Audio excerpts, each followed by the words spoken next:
ఈరోజు రాష్ట్రంలో ఉన్న ప్రత్యేకమైన పరిస్థితులు ఏమిటో, ఈ ప్రత్యేక పరిస్థితుల మధ్య మీరు పోషిస్తూ ఉన్న పాత్ర ఏమిటో నేను వేరే చెప్పాల్సిన అవసరం లేదు. నిజంగా ఈరోజు పార్టీకి అన్ని రకాలుగా ఒక పెద్దన్న పాత్ర ఎవరైనా పోషిస్తూ ఉన్నారు అంటే అది న్యాయవాదులే అని చెప్పాలి. అడగకపోతే అమ్మైనా అన్నం పెట్టదన్నట్టుగా, కోరకపోతే దేవుడైనా కూడా వరం ఇవ్వడు అన్నట్టుగా, పిటిషన్ వేయకపోతే, న్యాయస్థానంలో మీరు నిలబడకపోతే న్యాయం కూడా దక్కే పరిస్థితి కూడా ఉండదు. కలియుగం అన్నది ఏమిటి అన్నది ఈ చంద్రబాబు నాయుడు గారి పరిపాలన చూస్తే ఈ 14 నెలల్లో ఓహో ఇదే నా కలియుగము అని చెప్పి అనిపించే పరిస్థితి ఎవరికైనా కూడా అనిపిస్తుంది. ఎందుకనంటే న్యాయం లేదు, ధర్మం లేదు. తమకు గిట్టని వాళ్ళు ఎవరైనా ఉంటే, తమకు నచ్చని వాళ్ళు ఎవరైనా ఉంటే, తమకు వ్యతిరేకంగా స్వరం వినిపించే వాళ్ళు ఎవరైనా ఉంటే తట్టుకునే పరిస్థితి లేదు, జీర్ణించుకునే పరిస్థితి లేదు. ఎలాగైనా తీసుకొని పోయి వాళ్ళని జైల్లో వేయాలి, ఎలాగైనా తీసుకొని పోయి వాళ్ళని చిత్రహింసలు పెట్టాలి, ఎలాగైనా కూడా వాళ్ళ పరువును తీయాలి అనే ఒక నీచమైన సంస్కృతి ఈరోజు మనం చూస్తూ ఉన్నాం. ఒక మనిషిని జైల్లో పెట్టడము అని అంటే తన పరువును, తన ప్రతిష్టలతో ఆడుకోవడం. అవన్నీ తెలిసి కూడా ఏ తప్పు చేయకపోయినా కూడా బురద వేసి తప్పు చేశాడు అని చెప్పి దానికోసం దొంగ సాక్ష్యాలను క్రియేట్ చేసి కేవలం వీళ్ళు పెట్టే ప్రలోభాలు, వీళ్ళు పెట్టే భయం తప్ప వేరే బేసి లేదు, వేరే సాక్ష్యము లేదు. ఇలాంటి పరిస్థితుల మధ్య న్యాయం జరగడానికి కోసం బాధితుల తరపున గట్టిగా నిలబడి వాళ్ళ స్వరం వినిపించే కార్యక్రమం ఎక్కడైనా చేయాల్సిన పరిస్థితి ఏదైనా ఉంది అని అంటే అది ఇంకా మన భుజస్కంధాల మీద ఇంకా ఆ బాధ్యత ఎక్కువైంది. కానీ ఏదైనా కూడా న్యాయం, ధర్మం అనేది వాళ్ళ తరపున ఎవరైనా వాళ్ళ తరపున గట్టిగా నిలబడి వాళ్ళకు న్యాయం చేసే పరిస్థితి రావాలి అని అంటే అది మళ్ళీ మీ భుజస్కంధాల మీదనే ఉంది. కాబట్టి మీరు పోషించే పాత్ర చాలా ఇంపార్టెంట్ పాత్ర. మరీ ముఖ్యంగా కష్టకాలంలో ప్రతిపక్షంలో ఉన్నప్పుడు వైఎస్ఆర్ పార్టీకి నిజంగా పెద్దన్నగా మీరు చేస్తూ ఉన్న పాత్ర ఎప్పటికీ కూడా పార్టీ మర్చిపోదని సందర్భంగా తెలియజేస్తాను. ఎవరికి కూడా ఊహించని విధంగా కూడా, ఇంతకుముందు గతంలో ఎప్పుడు జరగని విధంగా కూడా లీగల్ కమ్యూనిటీకి మరీ ముఖ్యంగా ఫస్ట్ టైం లా కంప్లీట్ చేసుకొని తమ కాళ్ళ మీద తాము నిలబడడానికి సిద్ధంగా ఉన్న యంగ్స్టర్స్కు, యంగ్ లాయర్స్కు ప్రభుత్వం అప్పట్లో క్రమం తప్పకుండా సహాయ సహకారాలు అందిస్తూ లా నేస్తం పేరిట అండగా నిలిచిన చరిత్ర కూడా ఇంతకుముందు ఎప్పుడూ జరగల.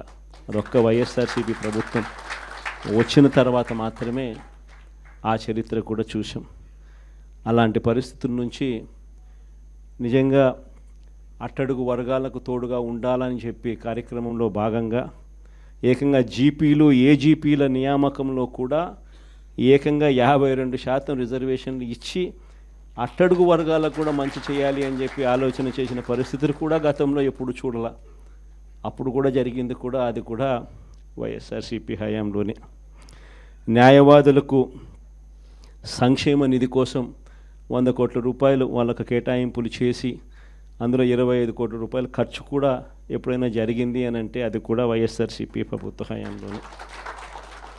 న్యాయవాదుల సంక్షేమ నిధికి కాకుండా ఇన్సూరెన్స్ పథకానికి కూడా 1/3 వంతు వాటాను కూడా ప్రభుత్వమే చెల్లించిన పరిస్థితులు కూడా ఎప్పుడైనా ఉన్నాయి అని అంటే అది కూడా వైఎస్ఆర్సీపీ ప్రభుత్వంలో.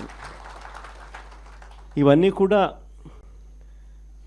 దేవుడి దయతో ఇవన్నీ కూడా అప్పట్లో గర్వపడే విధంగా న్యాయవాదులందరికీ కూడా మనం మంచి చేశాము అని చెప్పి గర్వంగా పార్టీ చెప్పుకునే విధంగా కూడా చేయగలిగాం.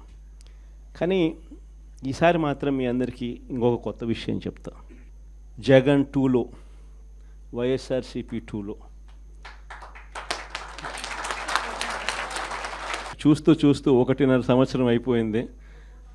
కళ్ళు మూసుకొని కళ్ళు తెరిచేసరికి ఆ మిగతా 3 ఏళ్ళు కూడా అయిపోతాయి. ఆ 3 ఏళ్ళు అయిపోయిన తర్వాత వచ్చేది మాత్రం ఈసారి ఖచ్చితంగా మన ప్రభుత్వమే వస్తుంది. ఎందుకనంటే ఇంతగా మోసాలు చేసిన పరిస్థితి, ఇంతగా అబద్ధాలు చెప్పిన పరిస్థితి బహుశా ఈ రాష్ట్ర చరిత్రలో ఎప్పుడు కూడా మనం చూసి ఉంటాం.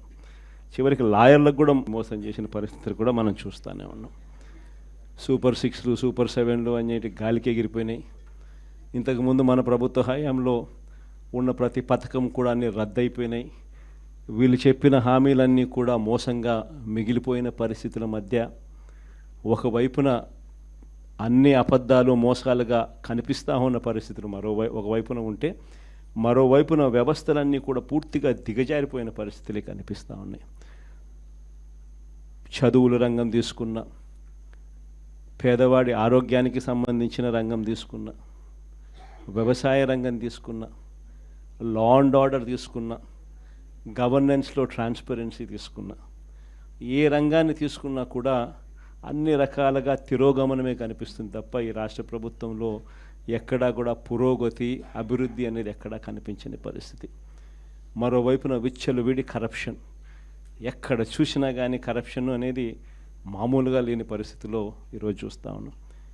ఎక్కడ నిలబడినా, ఏ గ్రామానికి వెళ్ళినా కూడా గ్రామంలో పక్కనే బెల్ట్ షాప్ కనిపిస్తుంది. విచ్చలవిడిగా బెల్ట్ షాపులు మన కళ్ళ ముందనే ఎంఆర్పి రేట్ కన్నా ఎక్కువ రేటుకి అమ్ముతూ ఉన్నారు. డైరెక్ట్గా ఎంఆర్పి రేట్ కన్నా ఎక్కువ అమ్ముతూ ఉన్న బెల్ట్ షాపులు ఎవరు నడపాలా అనేది ఆక్షన్లో పాడుతూ ఉన్నారు. ఆక్షన్లో 2 లక్షలు 3 లక్షలు 4 లక్షలు పాడినోనికి బెల్ట్ షాప్ ఇస్తూ ఉన్నారు. ఆ బెల్ట్ షాప్ ఎంఆర్పి రేట్ కన్నా ఎక్కువ రేటు కళ్ళ ముందరనే అమ్ముతూ ఉన్నారు. అలా అమ్మించేది ఎవడు అని అంటే పోలీసులు దగ్గరుండి అమ్మిస్తూ ఉన్నారు. ఇది కరప్షన్ అనేది కళ్ళ ముందనే కనిపిస్తూ ఉన్న కరప్షన్. ఎక్కడ చూసినా పర్మిట్ రూములు, ఇల్లీగల్ పర్మిట్ రూములు కనిపిస్తూ ఉన్నాయి. ఏ నియోజకవర్గం తీసుకున్నా కూడా ఇసుక అన్నది ఉచిత ఇసుక అంటున్నారు.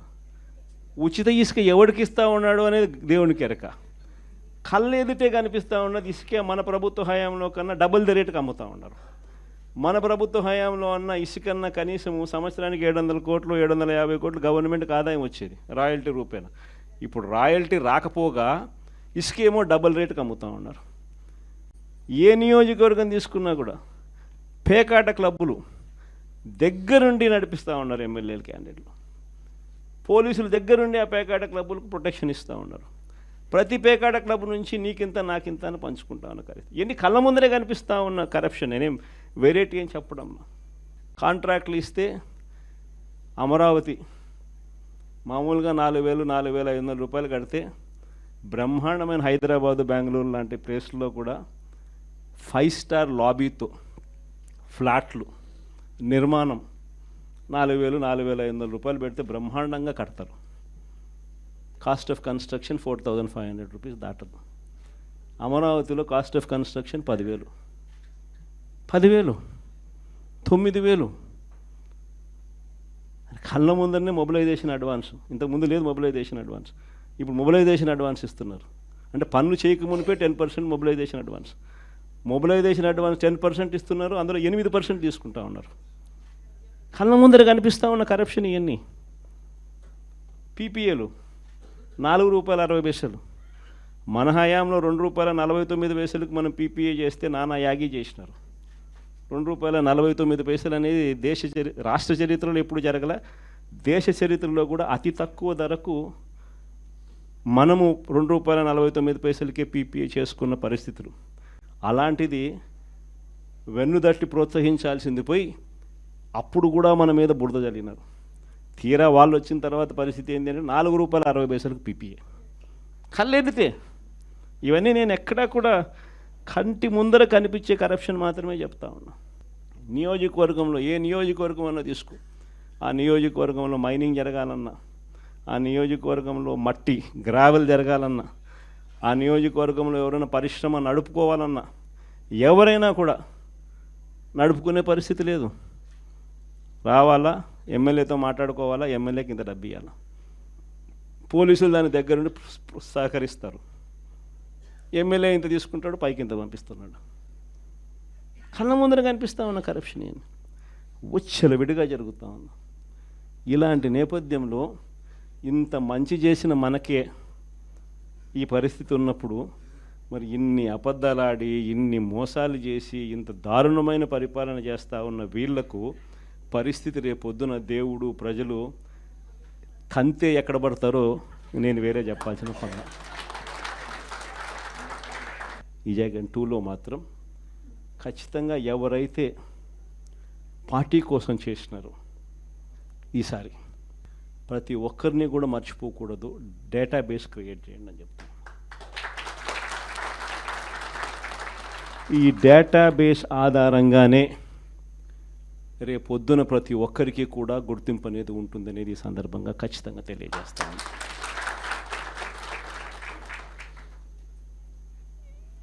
ఇక్కడే కాదు, రాష్ట్ర వ్యాప్తంగా కూడా రాబోయే రోజుల్లో నెక్స్ట్ 1 వీక్లో నెక్స్ట్ వీక్ బహుశా ఒక యాప్ కూడా తయారు చేస్తా ఉన్నాం. దాంట్లో కూడా మీ సీనియర్ లాయర్లు అందరూ కూడా దాంట్లో యాప్లో కూడా ఇన్వాల్వ్ అవుతున్నారు. యాప్ తయారీ కార్యక్రమంలో రాష్ట్ర వ్యాప్తంగా వైఎస్ఆర్సీపీ కార్యకర్తకు ఎవరైనా ఎక్కడ అన్యాయం జరిగినా ఆ యాప్ డౌన్లోడ్ చేసుకొని తన పేరు, తనకు ఏం అన్యాయం జరిగింది, తనకు ఎవరి వల్ల అన్యాయం జరిగింది, ఆ అధికారి హోదా ఏమిటి, నీకు జరిగిన అన్యాయం ఏమిటి, ఆటోమేటిక్లీ మన డిజిటల్ లైబ్రరీలోకి వచ్చేస్తుంది. ఇక్కడ వచ్చిన తర్వాత రేపొద్దున మనం అధికారంలోకి వచ్చిన తర్వాత వీళ్ళందరి మీద రేపొద్దున జగన్ 2లో ఎవడెవడైతే అన్యాయం చేసినాడు, ఎవడెవడైతే అధికారి తన అధికారాన్ని దుర్వినియోగం చేశాడు, ఎవడెవడైతే అన్యాయంగా మనుషులను చిత్రహింసలు పెట్టారు, వాళ్ళందరినీ కూడా రేపొద్దున చట్టం మీద నిలబడతాం.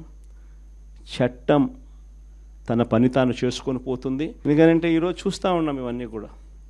ఈరోజు లాయర్లుగా మనం పోయి వాదించే కార్యక్రమం ఏదైతే మనం చేస్తూ ఉన్నాము అని అంటే, ఎవరి తరపున మనం వాదిస్తున్నాము అని అంటే నిజంగా దెబ్బతిన్న వాని తరపున వాదిస్తూ ఉన్నాం. ఆ దెబ్బ అనేది ఎంత తీవ్రంగా కనిపిస్తూ ఉంది అని అంటే, కళ్ళ ఎదుటే దొంగ సాక్ష్యాలు, దొంగ కేసులు పెడతా ఉన్నారు. అందులో నుంచి దొంగ సాక్ష్యాలు పుడతా ఉన్నాయి. దొంగ సాక్ష్యాల ఆధారంగా మనుషులను తీసుకొని పోయి జైల్లో పెడతా ఉన్నారు. జైల్లో నుంచి ఆ మనిషి బయటకు వచ్చేసరికి ఆ కేసు అయిపోయేసరికి మరో కేసు, కరెక్ట్గా ఆ కేసు అయిపోయే టయానికి మళ్ళీ ఎక్స్టెన్షన్, మళ్ళీ ఆ కేసు అయిపోయేసరికి ఇంకొక కేసు, మళ్ళీ ఎక్స్టెన్షన్. నిజంగా ఈ వ్యవస్థ లేకన్నది మార్పు అనేది రావాలా. అధికారం ఉంది కదా అని చెప్పి, యూనిఫామ్ ఉంది కదా అని చెప్పి దుర్వినియోగం పరచడం అన్నది ఎంతటి బాధ కలిగిస్తుంది అటువైపున వ్యక్తికి కూడా అన్నది ఇటువైపున వ్యక్తికి కూడా అర్థం కావాలి. అర్థం కావడానికి అందుకనే లాయర్లు చేయించిన ఈ యాప్ని మనందరి సమక్షంలోనే నెక్స్ట్ వీక్ అది కూడా లాంచ్ చేసే కార్యక్రమం కూడా చేస్తాం. రాష్ట్ర వ్యాప్తంగా ఈ కార్యక్రమాలన్నీ చేసే ప్రతి విషయంలో కూడా మరొక్కసారి మళ్ళీ చెప్తా ఉన్నా, మీ పాత్ర చాలా ముఖ్యం.